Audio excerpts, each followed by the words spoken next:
Bienvenue dans cette vidéo. Au cours des prochaines minutes, nous vous montrerons comment réaliser un drainage de manière sûre et simple avec le kit de drainage Heavymed. Avant de commencer, préparez le matériel suivant. Le kit de drainage, un désinfectant alcoolique pour surface, un désinfectant pour les mains et des gants à usage unique.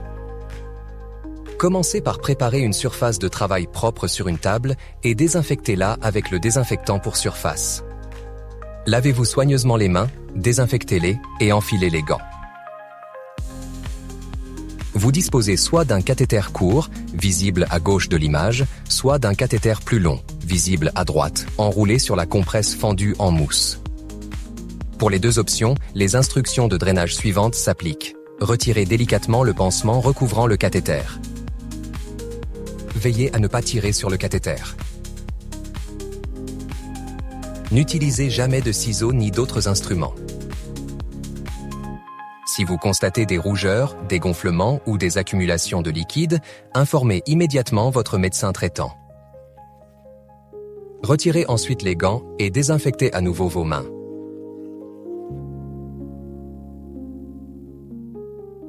Ouvrez le kit de drainage et mettez le réservoir à gravité de côté.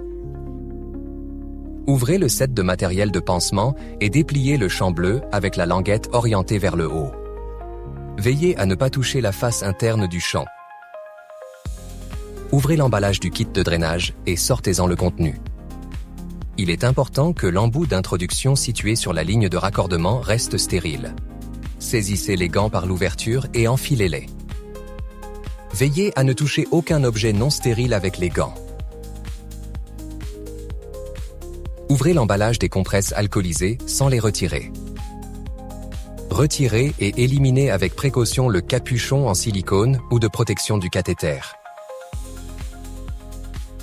Insérez la valve de sécurité dans l'emballage d'une compresse alcoolisée et nettoyez-la par de légers mouvements de rotation. Laissez agir la désinfection pendant 30 secondes. Fermez le clan sur la ligne de raccordement. Retirez le capuchon de protection du l'embout d'introduction, si nécessaire en effectuant un léger mouvement de rotation. Retirez la compresse alcoolisée de la valve de sécurité et insérez l'embout d'introduction dans la valve. L'encliquetage est audible et perceptible. Maintenez toujours le réservoir en dessous du point de sortie du cathéter, car le drainage s'effectue par gravité. Ouvrez maintenant le clan sur la ligne de raccordement afin que le drainage puisse commencer. Il est possible que vous ressentiez une sensation de tiraillement désagréable pendant le drainage.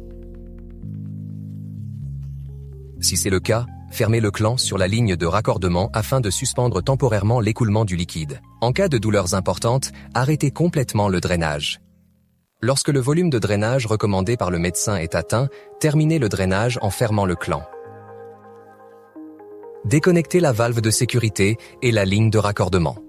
Insérez à nouveau la valve de sécurité dans l'emballage d'une compresse alcoolisée et nettoyez-la de nouveau en respectant un temps d'action de 30 secondes. Ouvrez l'emballage du capuchon de protection provenant du set de pansement et laissez-le tomber sur le champ bleu. Placez le capuchon de protection sur la valve de sécurité.